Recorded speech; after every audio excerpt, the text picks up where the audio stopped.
Dear friends, the pillar of Christianity is an event. We believe because the testimonies of this spectacular event. Witnesses like Mary and Peter and John who saw, and also like Thomas who touched. This is the cardinal point of those who profess to be Christian. What's the event? You guessed it, Christ risen. And Paul rightly states, without resurrection, our faith is in vain, and believers are to be pitied more than any other man. If Christ is risen, why don't we see him, or rather recognize him, just like the two disciples on the road to Emmaus? What does our sight look like? The stone has been removed and revealed an empty tomb. This is what Mary Magdalene saw on the morning that she went to the tomb. But think about it. Jesus did not need to remove the stone to get out. If you remember, the apostles were hiding behind locked doors in the house for fear of the Jews, and Jesus appeared out of nowhere in their midst. The stone was removed so they could see that he was gone, and death could not contain him.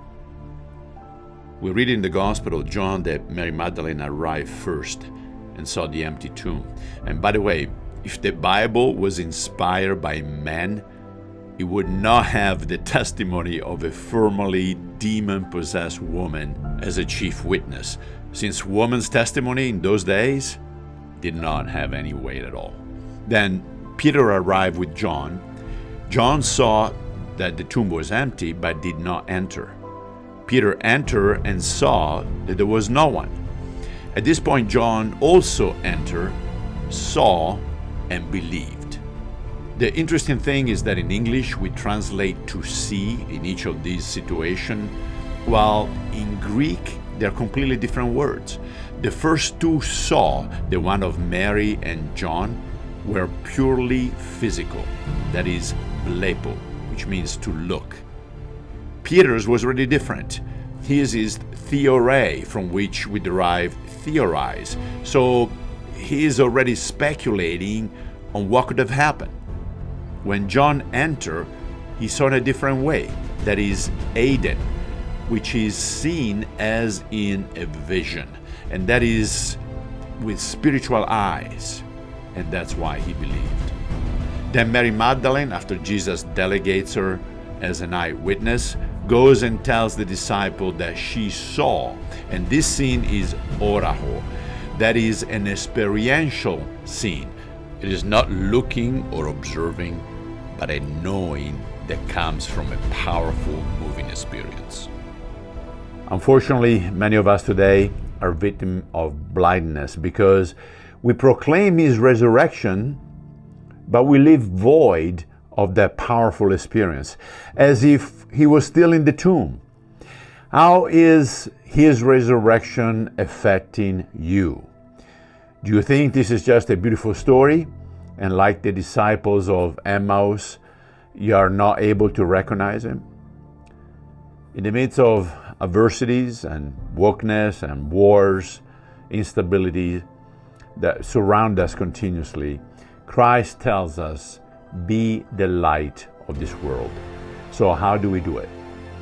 Well, a beautiful chandelier that is not connected to the power source is missing its full functionality.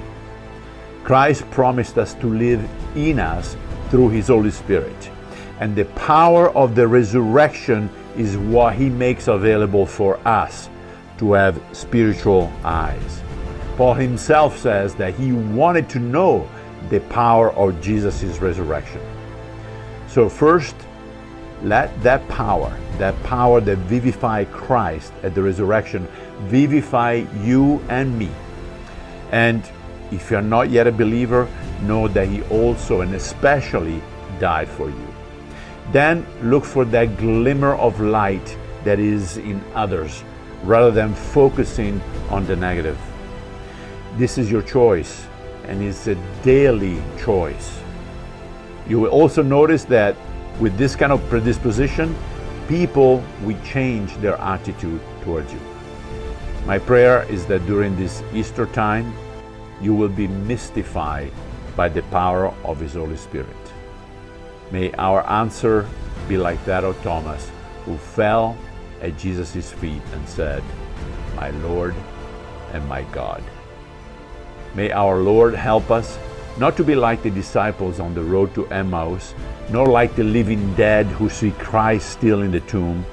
Let us develop spiritual eyes that we may see in a supernatural way to be the light He wants us to be. Let this resurrection follow you all the rest of your days. Love you. Ciao.